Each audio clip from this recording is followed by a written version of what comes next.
T to the V to the L to the I to the N to the E, TVLine.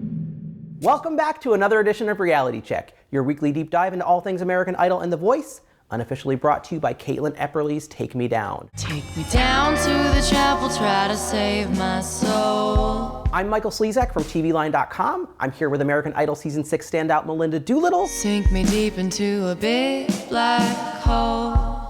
And we're going to talk about Season 14, Hollywood Week, and the total lack of airport hangar. Thank God. I didn't know what they were doing when they had like 38 singers sing again. We would like to hear a select few of you sing right now. And then they're like, great, you guys are all through. You're all going through to the next round. And so is everybody else.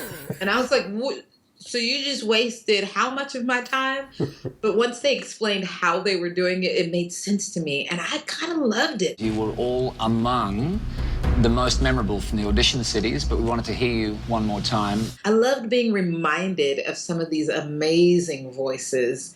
It was just so good. It's like almost like a recap show, but with a little bit of oomph behind it, you know? I think the only thing that would have made it better is if J-Lo had gotten up and said, look, one at a time, we're gonna call up our 38 favorites who impressed us so much that we wanna start with them. The process isn't just about nerves when you don't know if you're good enough. The process, as you know, can also be about how are your nerves when people are saying you're possibly the one to win this thing. I feel like that's even worse. When you're not necessarily seen as a front runner, you almost have nothing to lose. So you're just like, here I go. I'm just gonna give it my all and hope it sticks. But when you're perceived as a front runner. For me, without question, the best vocal we've had through the competition. I could screw this up royally. Right now, this could be it. Because they're looking at me here, they're expecting this, and if I give them this, they just send me home. Let's talk about our three favorites from this sort of hodgepodge of lines of 10, 38 faves, group rounds. Who'd you like? I came out of the fray with Clark BECKHAM. I've been really trying, baby. I need to love on him for a second. That sounded wrong. Ooh, let's get it on. You're responding to when he did that like growl in the midst of Let's Get It On. It was like, oh. Ooh. Baby, let's get it on. His vocal choices are so informed by the fact that he knows the song and he gets it. Like, that's something that is sexier to me than pretty much anything else. That's all I'm gonna say about Clark. I think America's hungry for the groove. My favorite from the week was probably by a slim margin. I would give it to Jax. This one is Toxic by Britney Spears. Another song we've heard a lot. We heard Melanie Martinez do it on The Voice. We heard Alex and Sierra do it on X Factor, but she did it in a different way.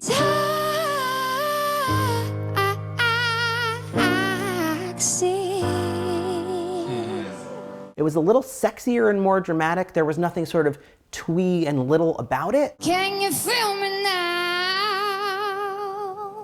Jax sounded phenomenal, and it actually reminded me of my favorite version of this song, which is done by Yael Naim. I think that's how you say her name. I don't even know how you say her name, but it's so lilty and gorgeous and just tone for days, and it takes time with the melody so that you actually understand what the lyrics are saying, and I think that Jax did it so much justice. Taste of your poison paradise. In the short time we've gotten to know her, she has shown us that she knows what to do with a song. She knows how to apply it to her voice. She knows how to get away from karaoke, and that excites me. I'm addicted to you. Don't you know that you're toxic? What she did with the melody of it was still respecting the melody, unlike Hollywood. Never mind, I'll find someone like you. What happened? It's nothing but the best for you to. Don't get me wrong, his voice is still just as gorgeous and just as wonderful, but I should at least be able to recognize the song, kinda. That's how he can take himself out of the competition. All right, name your second of your top three for the week. Rayvon. We don't know which way to go. At the very end, right before they cut off, when he went up to that high part of his voice. Take it slow, take it slow.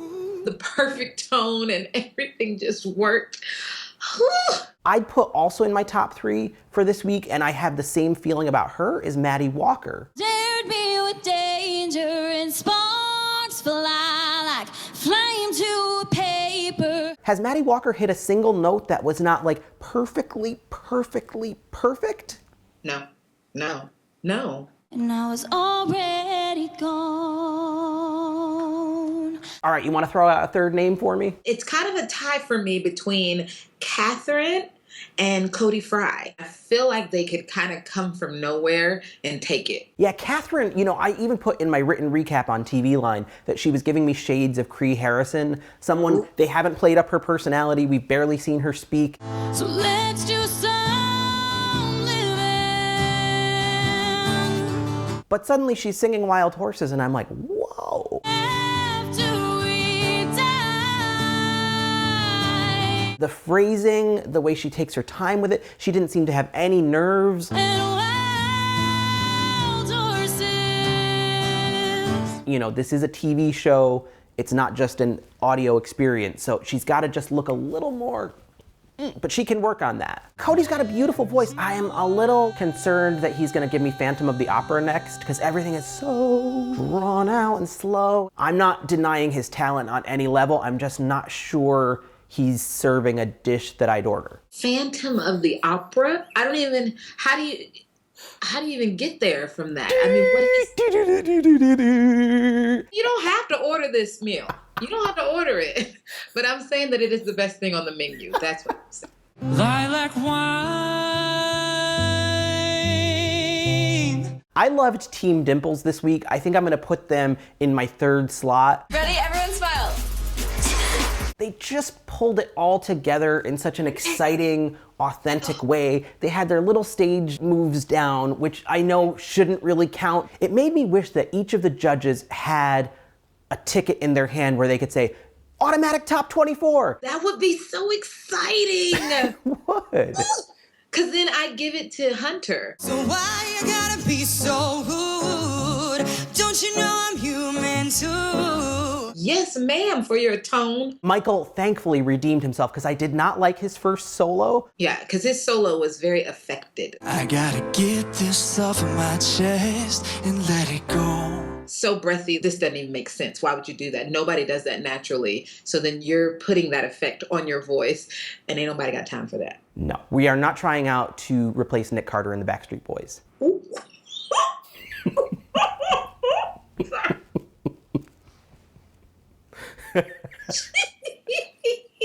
We've clearly transitioned to the mean portion of the show. Who would get the Melinda veto? Who would you go up to and give the hook? I think I'd have to give it to she. You look actually better in there. It's not her pitch. It's not her tone. It's her personality? Shame! I'm sorry. I just couldn't deal with the beard thing. I know she's trying to be funny. It's mainly so the paparazzi doesn't bombard me. I want your authenticity. I don't want your idea of what you thought we would like you to be. I just want you to be she. I mean, I feel like that's probably inherently her problem, is that she doesn't really know who she is. I'm under your spell. First we got straight up Amy Winehouse, and then this time it's like straight up Duffy. No changes, no anything, just Duffy. You got me begging you for mercy. Why won't you release me? There were 16-year-olds more informed about who they were than she was. I keep having to put quotes around she so people understand that I'm saying a name. Maybe she's chosen she because she can be anyone. She can be Duffy. She can be Amy Winehouse. She could be Melinda Doolittle. Nobody puts baby in a corner. Wait till she covers Never Given Up just like you. Well, then she can get a ticket. You're like, yes, please. I would like those royalties. 24. All right, I'm gonna take away 2 people's dreams because that's how I roll. Loren Lotz. I think that I can make American Idol a lot of money. She has spoken directly to J-Lo. J-Lo was like, money? Yes, girl, what? You're speaking the language right now. Boys, who cares? Money. I'm breaking in and shaping up. You can make money for American Idol. Do it. Maybe there's another way. I'm also gonna take away a ticket from Maddie the black lipsticked girl from Tiana's group. Don't forget your love you give me, baby. It's so tough. She basically hit them a lob where they could have said, I don't want any of you back except for Tiana. Even Tiana had some problems. Like, Right. that group was just struggling. Oh, baby, I just want one more change. One last thing, can we call a moratorium on male contestants openly hitting on Jennifer Lopez?